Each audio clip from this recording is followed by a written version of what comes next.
Thank you very much. We'll move to question time, and Senator Birmingham, you have the call. Thanks, President. Niceties aside. President, my question is to the Minister for Trade and Tourism, Senator Farrell. During question time on Monday, Senator Farrell made comments in response to a question from Senator Cox. He subsequently withdrew the comments and this morning apologised for the comments. The Minister also, during question time on Monday, it was a busy one for the Minister in terms of such statements, made another controversial statement, unnecessarily and erroneously remarking that the United States, and he said he was not sure the United States is our most trusted ally. To date, the Minister has made no public statement to clarify these remarks, despite clarifying his other controversial statements from question time on Monday. Will he now take this opportunity to correct the record and apologise for those comments? Thank you, Senator Birmingham. Senator Farrell. Thank you. Order. Thank you, President. Thank Senator Birmingham for his question. And look, if I ever do make a mistake in this place, it doesn't happen very often, I have to say, but on the odd occasions that I do, Senator McKenzie, I am always happy to own up to mistakes that I made. And in reference to the first part of your question, Senator Birmingham, I did this morning, as I had done on Monday afternoon, go and talk to Senator Cox and indicate to her that I did not intend to make the comment in the way in which it was understood, and I quickly spoke to her about it to apologise, and to any other person in the chamber who may have felt aggrieved by my comments, and then again I repeated that today publicly on the record.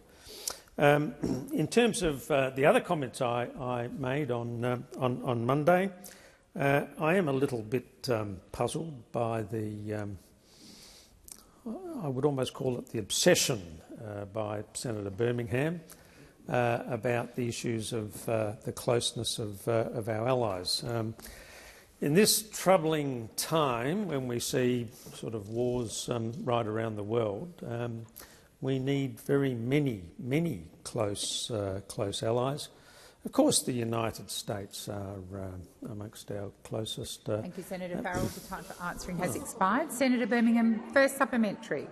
Well, President, supplementary question. The Prime Minister remarked during his state visit to the United States last year that, and I quote, "I regard the relationship as second to none of the relationships that I have around the world, or indeed domestically for that matter. It's a relationship of trust." Minister, you declined the opportunity to set the record straight. Are you deliberately setting about contradicting the Prime Minister when you voluntarily choose to talk down the closeness of our relationship with the US, or are you just being careless? Thank you, Senator Birmingham. Minister Farrell. Thank you, President, and thank Senator Birmingham for his first supplementary question. As I say, Senator Birmingham does seem to have somewhat of an obsession about this particular issue. I'm on all fours with the Prime Minister. We work as a team, whether it's the Foreign Minister or the Prime Minister, or for that matter, the Defence Minister. In this government, we work as a team, and we have consistent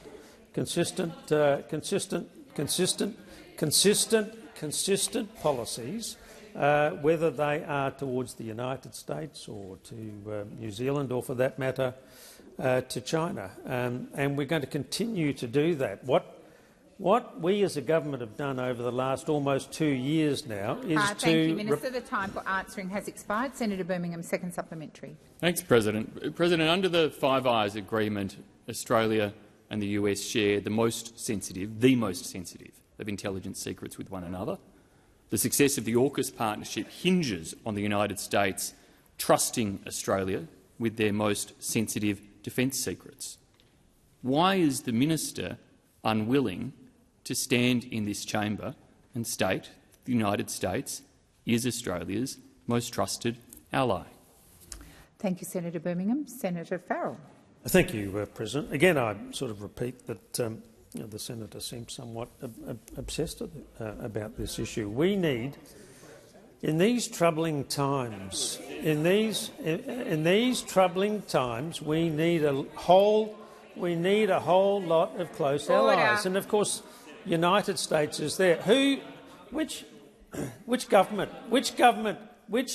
forged the alliance between the United States and Australia? It was the Curtin. It was the Curtin government. Who has progressed? Order Who has on my progressed? left. Who has progressed? Who has progressed? The AUKUS. Minister Farrell, please resume your seat. Sorry. I can barely hear the minister because of the loud interjections. Thank you, Senator Cash. When I'm calling the Senate to order, the loud interjections from my left. Minister Farrell. Pointing out to Senator Birmingham that you've picked one country in the Five Eyes, but of course Five Eyes consists of the United States, the United Kingdom, Canada, Australia and New Zealand. We need all of these countries. The time for answering has expired. Senator Sheldon. My question Order. My question is to the Minister representing the Treasurer, Senator Gallagher. I refer to the Independent Reserve Bank's decision to leave interest rates unchanged at 4.35%, a relief for 3.3 million Australians with a mortgage. In a statement released following the decision, the RBA board confirmed that inflation continues to moderate and the task of returning inflation to sustainable levels is its highest priority. What is the Albanese Labor government's response to the decision taken by the independent RBA board yesterday? Minister Gallagher. Thank you, President. I thank Senator Sheldon for the question and his focus on cost of living pressures and how we can alleviate those pressures on Australian households. It's great to get a question like that, even if we imagine an issue like that in this place. The Independent Reserve Bank met yesterday, as Senator Sheldon said, and kept rates on hold at 4.35%.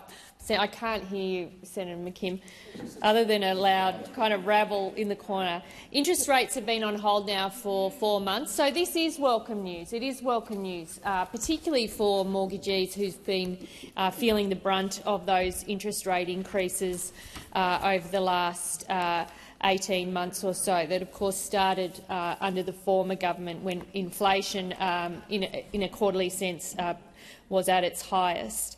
The board's statement was clear that inflation continues to moderate in line with their forecasts, but returning inflation to the target band is and remains the priority. And of course, managing the inflation challenge in the economy remains a key priority for the Albanese government as well. What the decision yesterday shows is that good progress is being made in the fight against inflation.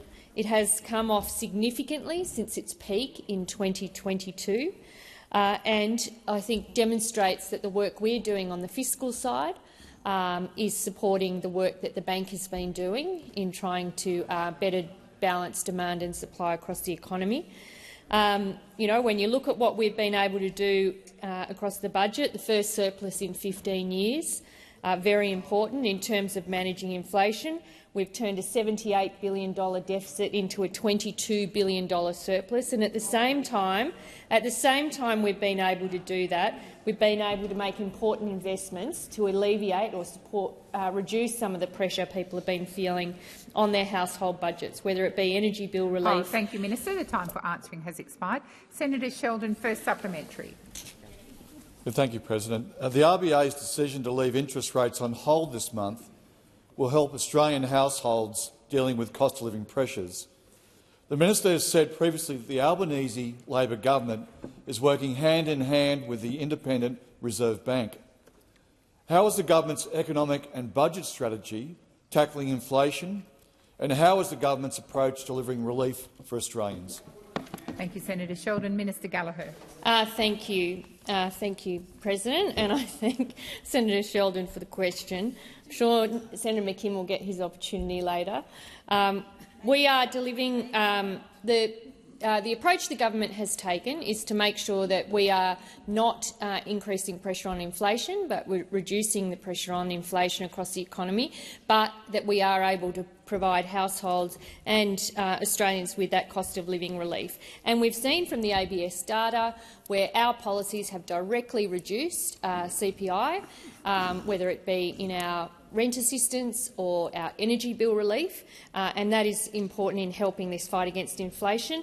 Of course, we've had other areas where we've made targeted investments, for example, in making medicines cheaper, in supporting families with childcare costs, and, of course, with our housing plans to increase the supply of housing across Australia. Thank you, Minister. Senator Sheldon, second supplementary. Thank you, President. It is clear that the Albanese Labor government is focused on working for all Australians in strengthening the economy and tackling inflation. Why is the upcoming May budget an important opportunity to continue delivering the investments our economy needs while fighting inflation? Thank you, Senator Sheldon. Minister Gallagher. Thank you, Senator Sheldon, for that.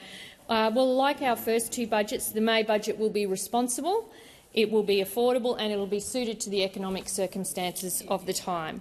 So our economic and budget strategy revolves around those three key areas of providing cost of living relief without adding to inflation, as I said earlier, repairing our budget and the supply chains that we've seen in particular over the last couple of years, and driving our growth agenda, our economic reform agenda, to drive the future economy. So, obviously the centrepiece of the budget will be those tax cuts that have passed the parliament. Very important, very significant investment to make sure that people are keeping more of what they earn. And that the government, obviously, that will be a key part of the budget, and those measures will flow from the 1st of July. And we'll do whatever else we can responsibly within the budget parameters to support Australian families. The time for answering has expired. Senator Patterson. Thank you, Madam President. My question is to the Minister representing the Minister for Home Affairs, Senator Watt. The Australian Federal Police confirmed in Senate estimates last night that 152 former detainees have now been released into the community. Minister, how many of them are currently wearing electronic monitoring devices? Thank you, Senator Patterson. Minister Watt. Thank you, President, and thank you, Senator Patterson. Well, I can only assume, Senator Patterson, that given you, I presume, were at Senate estimates with the AFP last night, that you would have asked them that question. And they are obviously in a much better position than any minister of the government to provide that level of detail. We have said that we have confidence. Minister Watt, please resume your seat. Senator Patterson. On a point of order of direct relevance, Madam President, the AFP said they couldn't answer that question, which is why I'm asking the responsible minister to answer that question. Senator Patterson, I'm sure you're aware that's now gone into the area of debating. The minister is being directly relevant to your question. Minister Watt, please continue.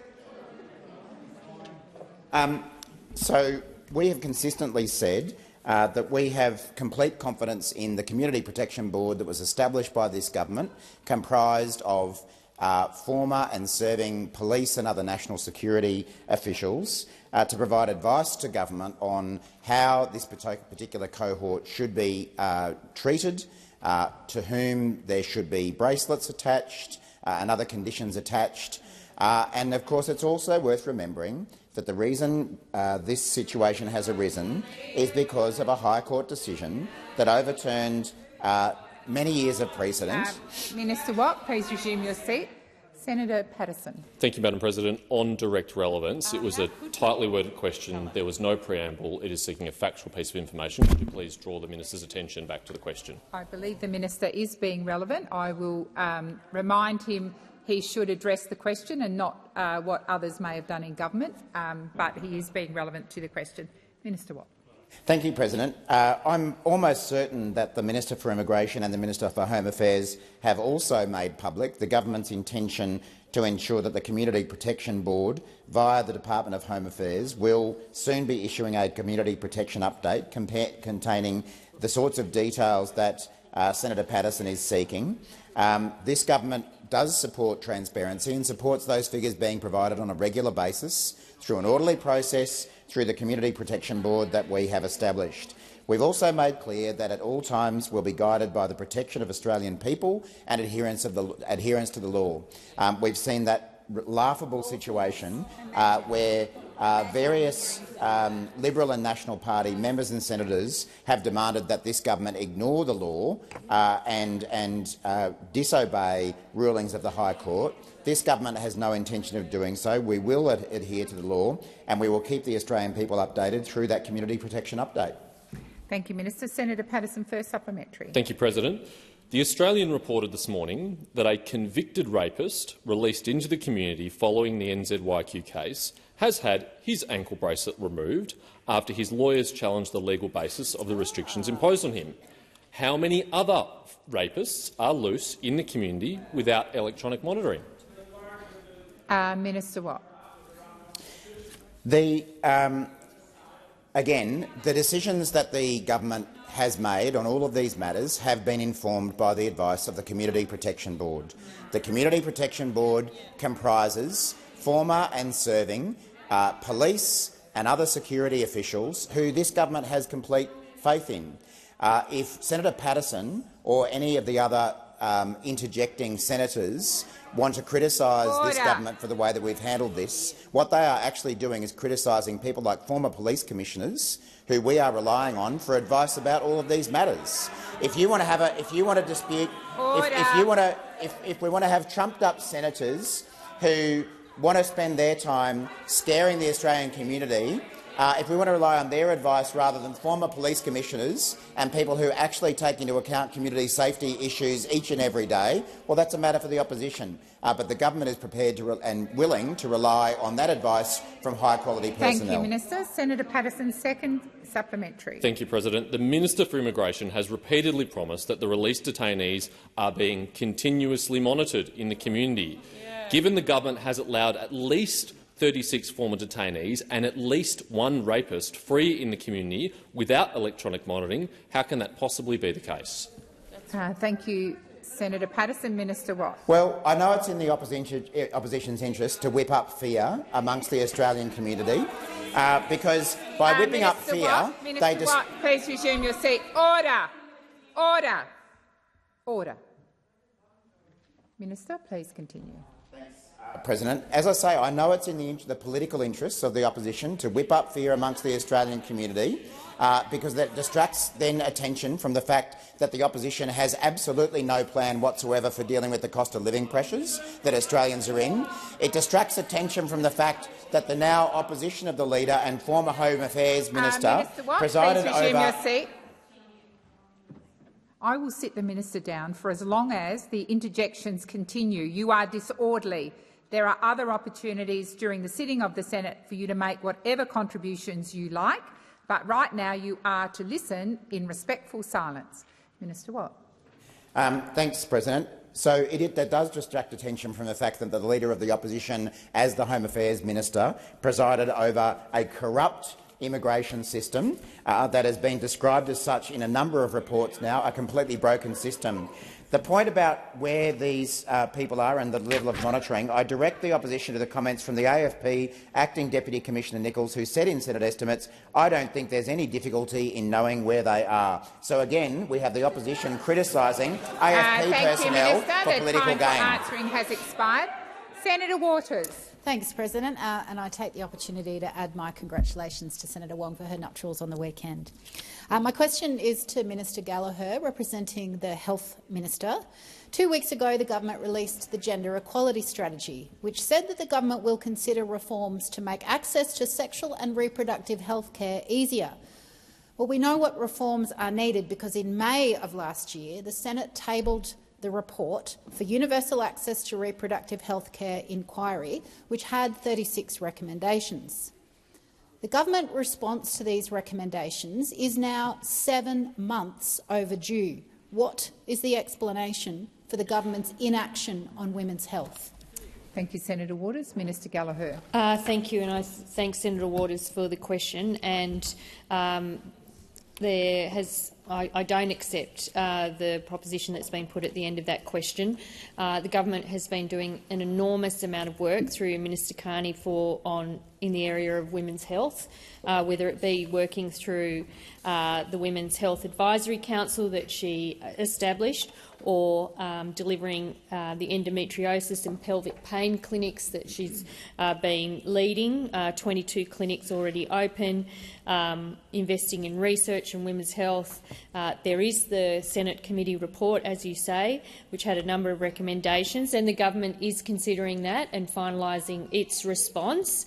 And I have been working closely with Minister Carney as she finalises some of her thinking about priorities in women's health. You'll note that in the National Gender Equality Strategy, women's health or health was one of the key areas identified in that strategy, one of the pillars around a focus to drive gender equality, acknowledging the gendered impact of access to health services, including reproductive health care services across the country, and some of the difference in access to services that exists depending on where you live. So we are using that report, Senator Waters. We will respond to that report, but it is aligning with a lot of work. It is running alongside a lot of work that the government is doing in the areas of women's health. There was an important announcement this morning by Minister Carney around midwives and being able to use full scope of practice. Now, that has been a reform that's been around for a long time. We are making our moves on that, again improving access to women's health services. But we will be responding to the report as required. Thank you, Minister. Senator Waters, first supplementary. Thank you, President. At the Women's Health Summit last Thursday, multiple women's health experts endorsed the inquiry's recommendations to make reproductive health care more affordable and accessible. Will the government commit to implementing the inquiry's recommendations in full? Thank you, Senator Waters. Minister Gallagher. Thank you, President, and I thank Senator Waters for the supplementary question. As I said in my first question, we have the recommendations in the report before us. We are currently considering those recommendations. We accept that there is a lot of support for those recommendations across the community, and accept that there was a lot of stakeholders involved in that work that finalised that report.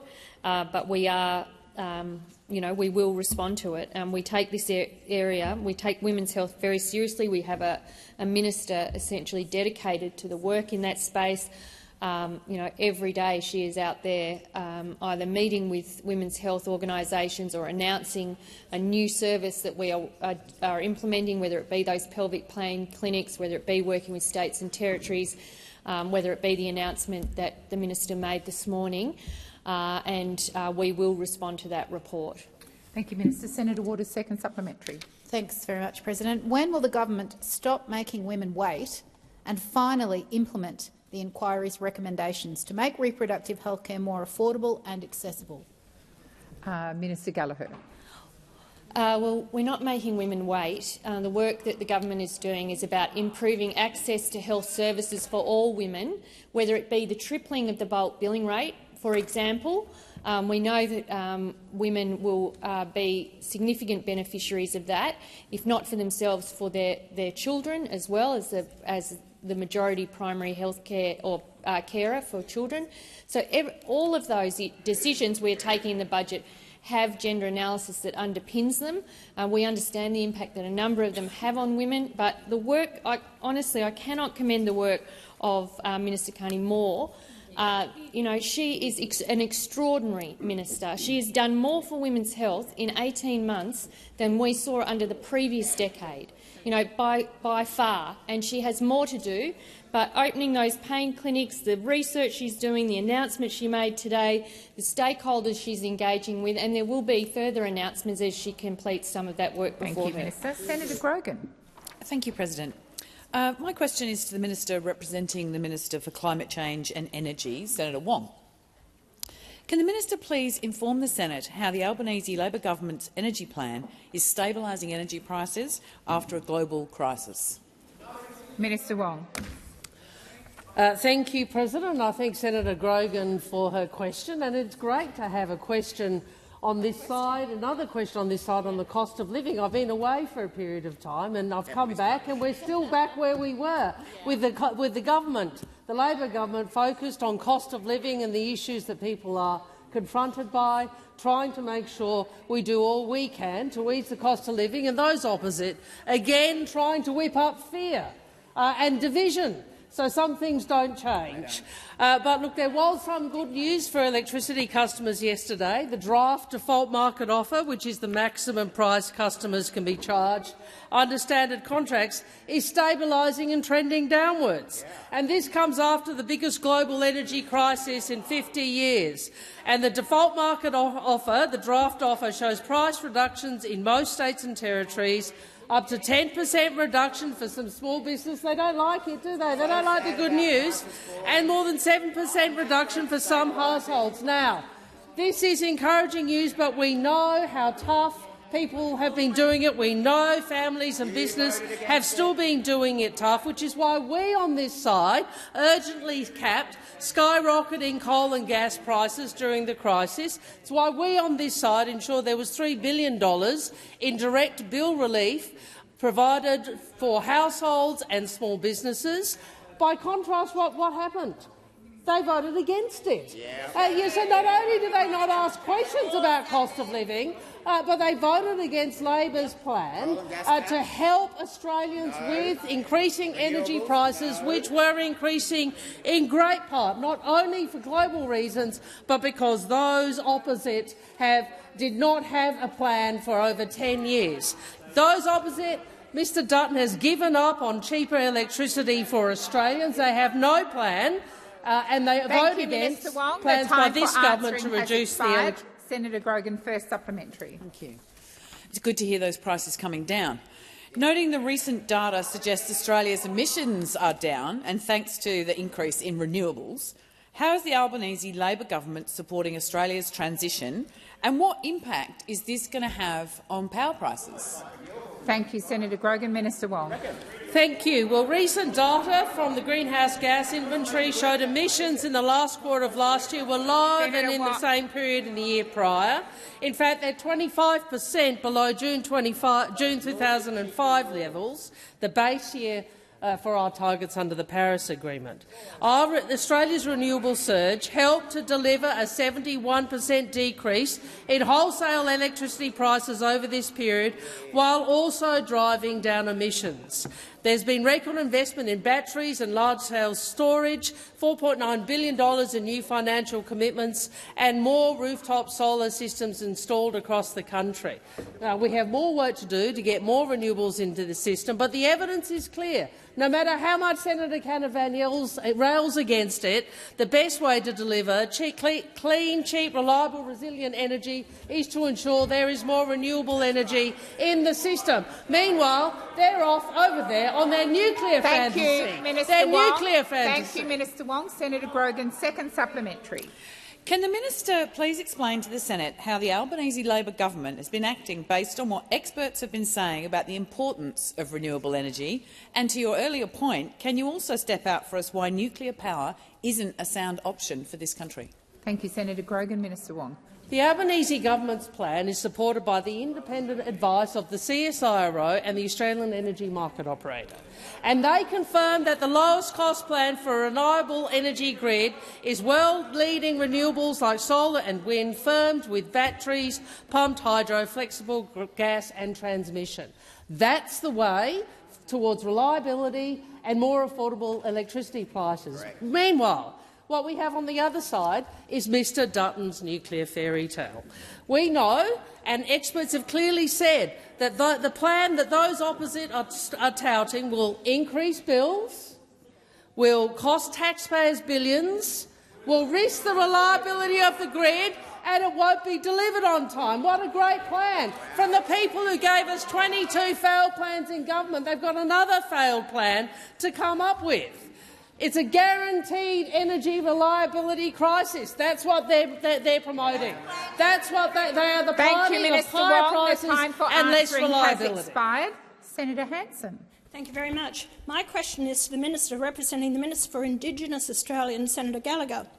Labor's record immigration is directly responsible for the housing and rental crisis affecting millions of Australians, yet your government has just announced $4 billion to be spent on new housing and maintenance for Indigenous Australians only in the Northern Territory.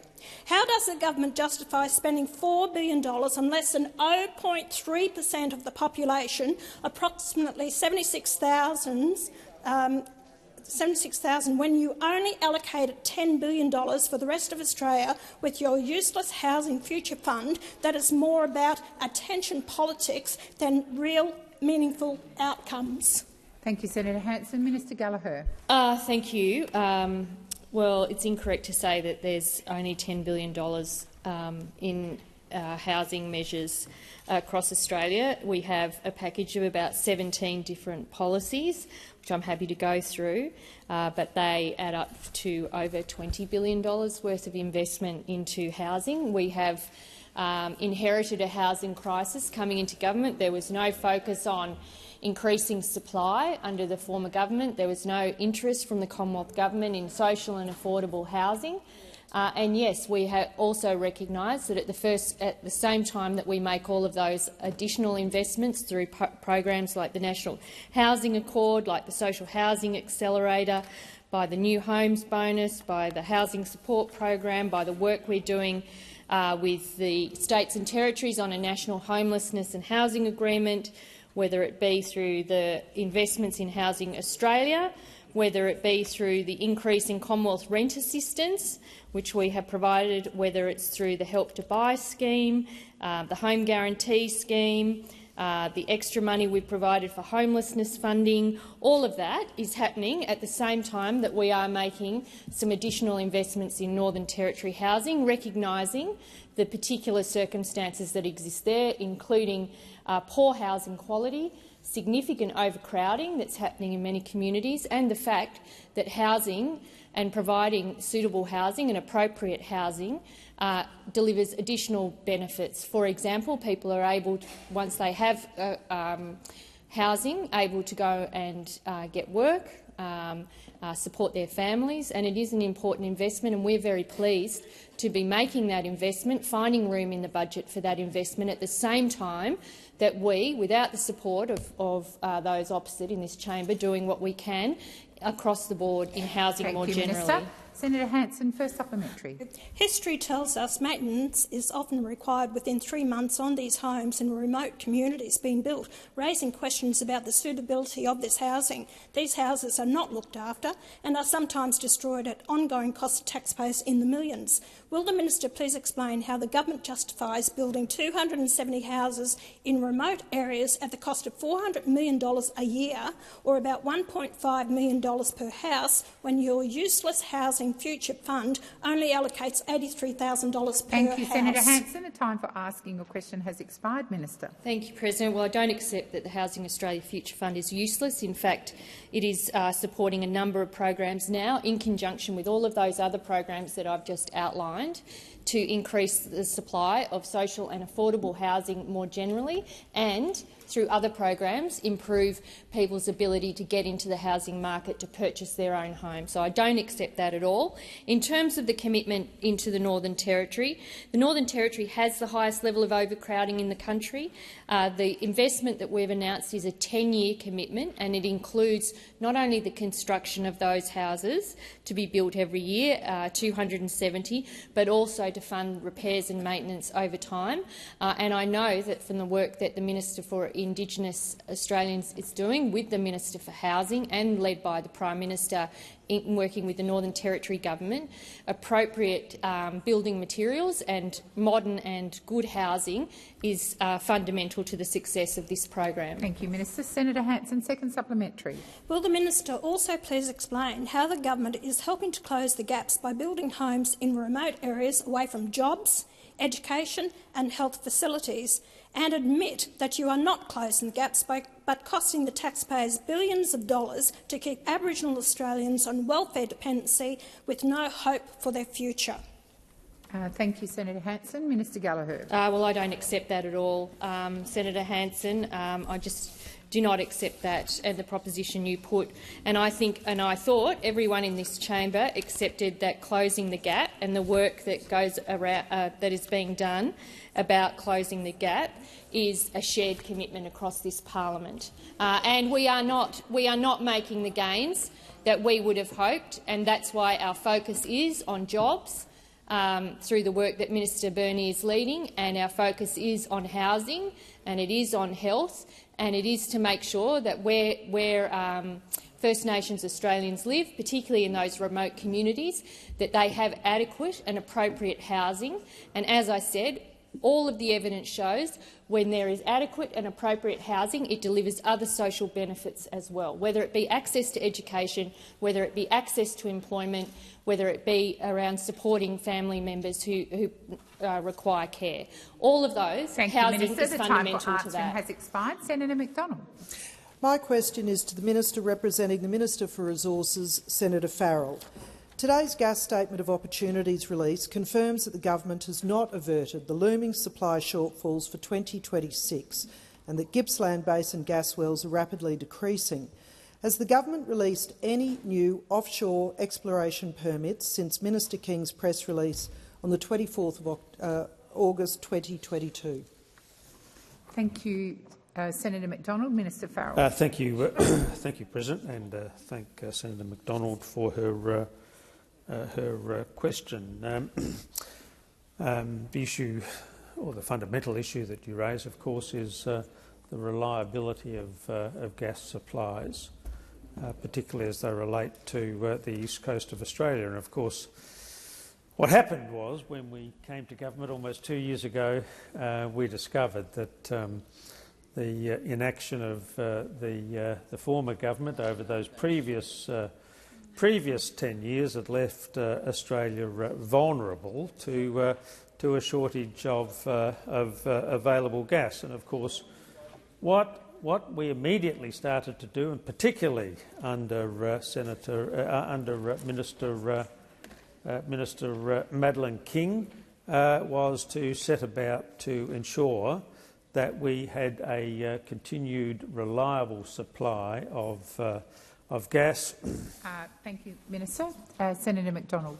Relevance, please draw the Minister back to the specific question about new offshore petroleum exploration permits since 2022. Thank you, Senator McDonald. You did talk about the Gippsland and other pieces of information in your question. I will continue to listen to the Minister, but I do believe he's being relevant. Minister Farrell. Thank you, President. Look, the reality is we were left in the worst of possible positions as a result of the inaction of the former government to deal with the shortage of supply. Now, this government, unlike the Greens, unlike the Greens, who'd like to switch off gas today and leave us with a shortfall. This government is determined that gas will be part of the transition to a renewable future. There's no minister in this government that understands that better than Minister King, and she is working to ensure— Thank you, Minister Farrell. The time for answering has expired. Senator McDonald, first supplementary. We saw earlier this month that Sealy International would be axing 125 Australian jobs after Sorbent also cut 70 jobs in Victoria thanks to oppressive Labor anti-gas policies and the resulting instability of gas supply. Will you apologise to those workers who have lost their jobs because of your mismanaged gas policies? Thank you, Senator McDonald. Minister Farrell. Thank you, President, and thank Senator McDonald for her first supplementary question. It's a sad day when any worker loses their job, and I've had plenty of examples over a long year in a great number of years in the union movement of having to deal with people who lose their jobs, Senator McDonald, and there's no worse experience. There's no worse experience than losing your job. But these circumstances that you're talking about, Senator McDonald, did not occur overnight. And perhaps you didn't hear the answer to my first. Perhaps you didn't hear the answer to my first question, but it was the inaction of the former government in this space that's left us in this situation. Thank you, Minister. The time for answering has expired. Senator McDonald, second supplementary. Will the Albanese government change policies to bring in more domestic gas production so that no more Australian jobs will be lost because of gas shortfalls? Thank you, Senator McDonald. Minister Farrell. Thank you, President. Well, I don't accept the fundamental proposition of that question, President. We understand. This government understands. Minister King, Madeleine King, understands better than anyone just how important the reliability of gas is going to be in the transition to net zero. That's why we've had to implement so many policies to make up for the inaction of the former government. And let me tell you, Senator McDonald, under Madeleine King, we have a safe pair of hands. She understands the issues. She understands why it's so important to make that transition, and she is going to be delivering for Australians. And thank you, Minister. Senator Tyrrell. Thank you, President. My question is to the Minister representing the Treasurer, Senator Gallagher. This month your government announced it would pay superannuation on government-funded paid parental leave. You described the measure as an investment in women's economic security. Not that I need to remind you that you said in your media release, but you said that women's economic security is a key part of our economic plan. Can you tell me a bit more about why it's so important to invest in improving the retirement savings of women? Thank you, Senator Tyrrell. Minister Gallagher. Thank you, President, and I thank Senator Tyrrell for the question. And it is an important announcement that we made. We know that women retire with between 22% to 32% less superannuation than men at the point of retirement, and we know that women at retirement age are a significant group that fall into poverty. So it's part of the fact that throughout their careers, paid and as carers, primarily carers in families, that they have had either career breaks or been out of the workforce for long periods of time, and during that time where they've not been earning for the time they've been caring, they have not been accumulating superannuation. This works in conjunction with the fact that highly feminised industries have traditionally been less valued and lower paid.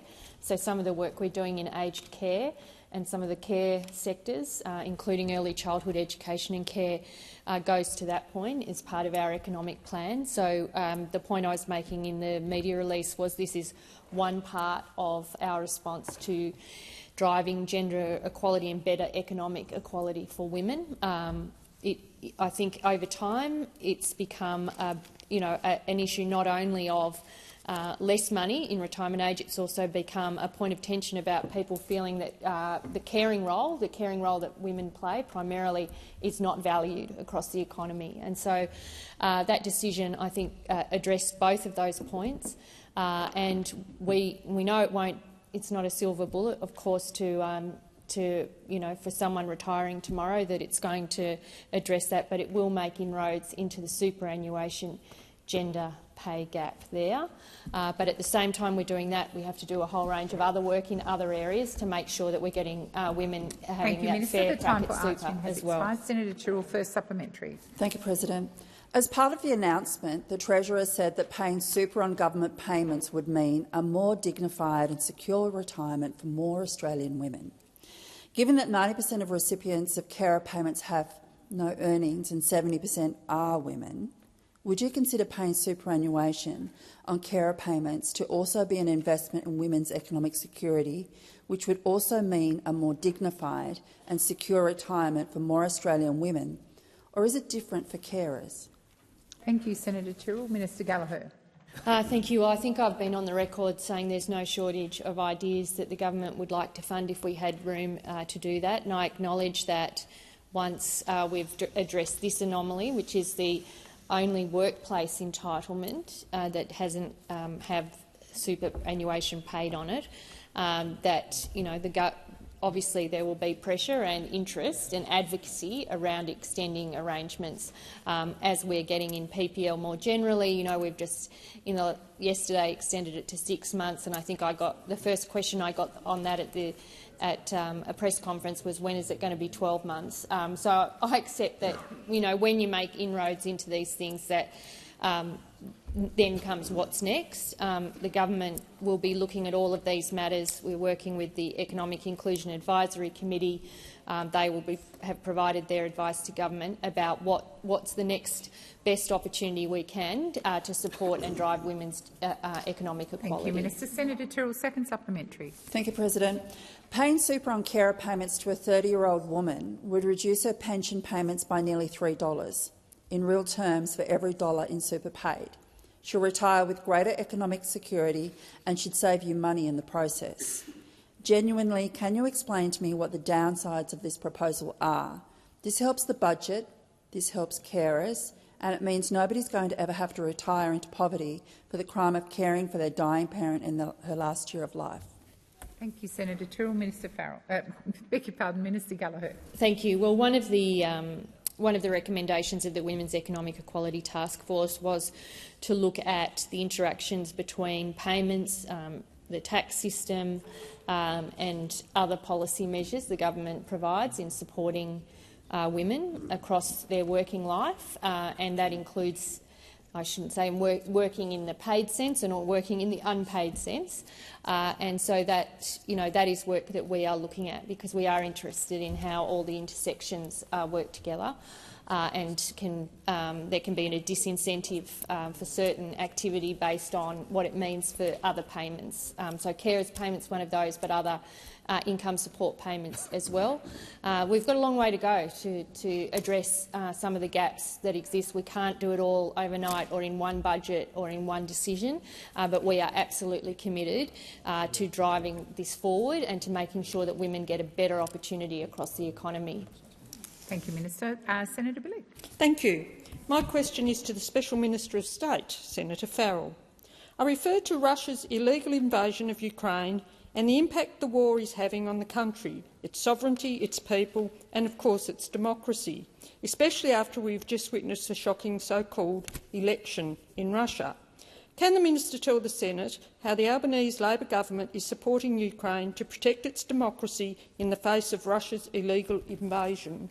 Thank you, Senator Bilyk. Minister Farrell. Thank you, President, and thank Senator Bilyk for her question and her very deep interest in the fate of the people of Ukraine, the brave people of Ukraine.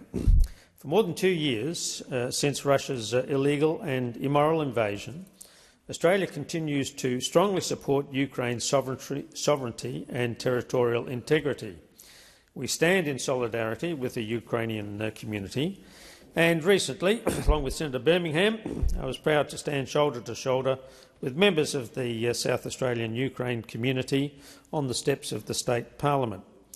The reality of Ukrainians is that their country is under attack and elections have had to be deferred.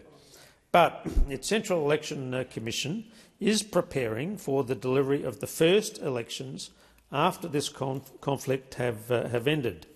Yesterday, I was privileged to meet with the chairman of the Central Election Commission, Mr Oleg Diladenko, and Mr Sergei Pozitivi, members of the Central Election Commission.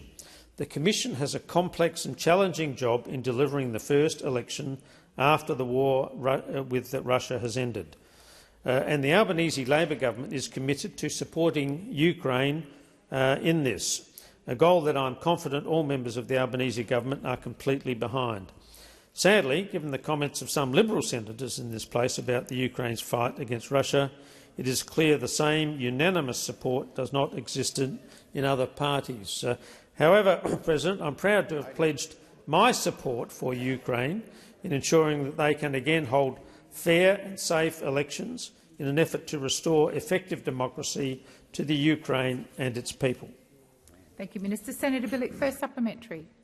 Thank you for that answer, Minister. And I do hope all of us here echo your support to the Commission to see elections being able to be held in Ukraine. Australia's democracy is strong and the Australian Electoral Commission does important work with other countries to support democracy internationally.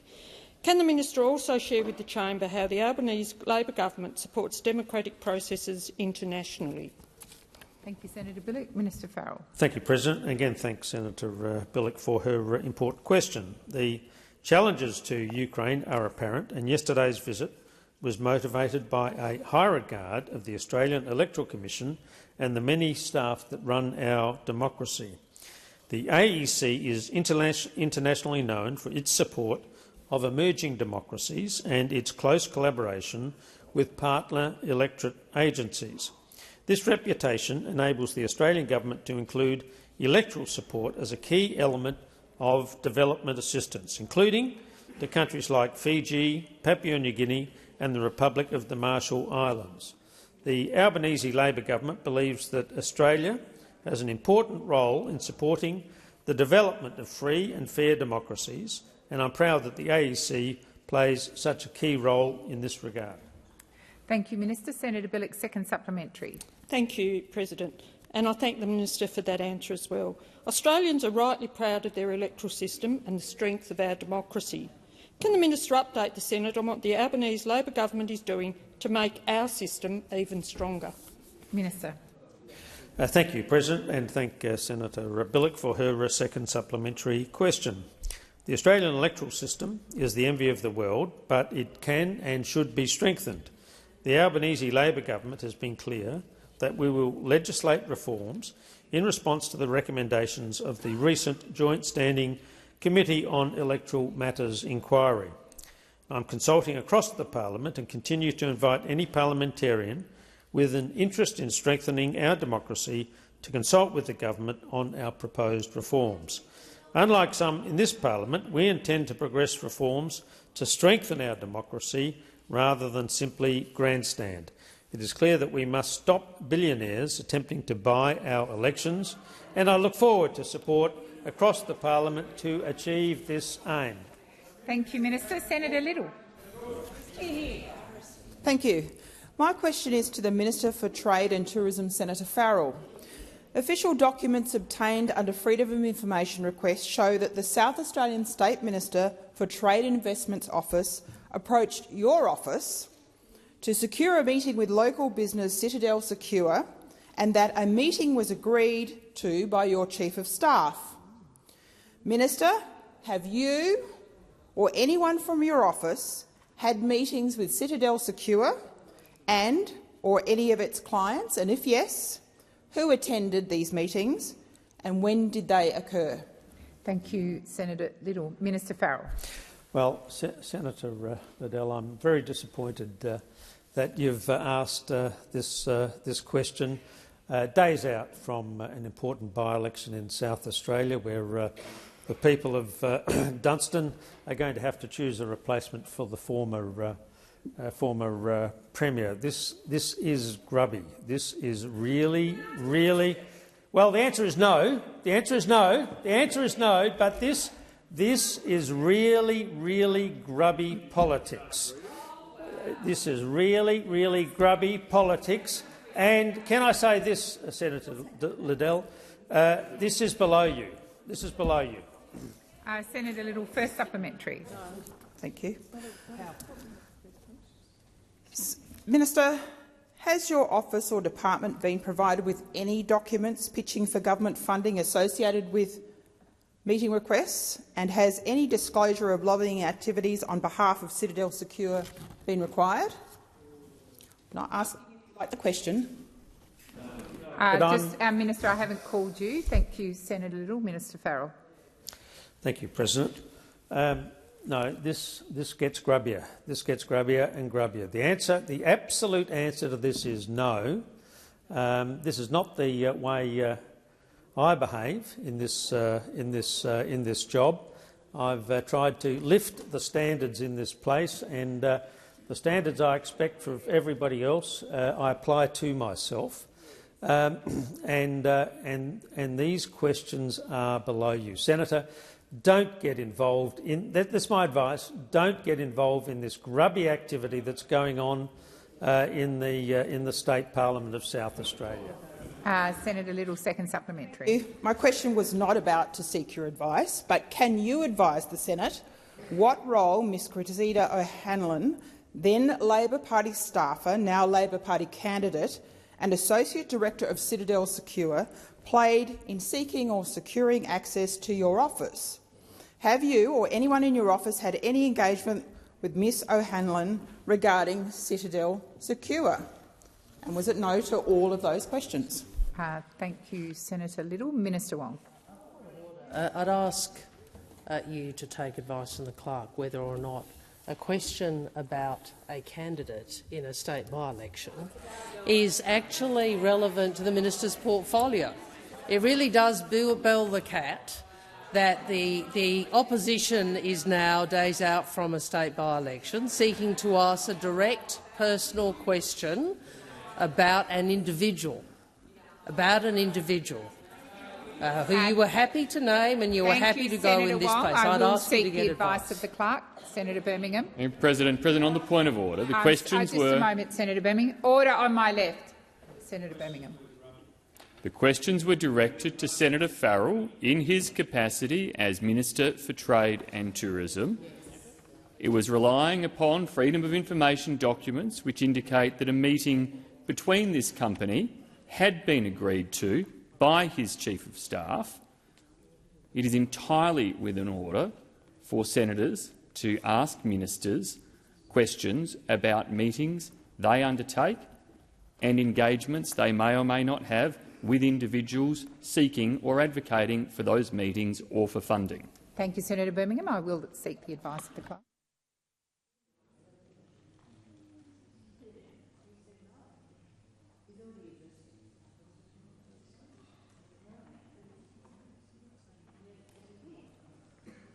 Thank you. I am advised that the question is in order, and given that the statements have been made, it's also an opportunity for the minister to respond to those statements. Minister Farrell. Well, thank you, President. And can I be very, very clear, absolutely crystal clear, that there has been no contact between my office and anybody associated with Citadel Secure, including the very fine candidate for the Labor Party in the seat of Dunstan. I again reiterate that these are grubby tactics. They are tactics that they are tactics that you're prepared to use, Senator Liddell, under parliamentary privilege. If you're so confident that something wrong has occurred, make these statements outside of this place. Make them so Cressida O'Hanlon can defend herself in defamation proceedings because absolutely nothing you say, is true. Say it outside of Parliament. If you think this is right, you say it outside of Parliament. Order. Senator Wong. Thank you, President. I ask that further questions be placed on notice. Thank you.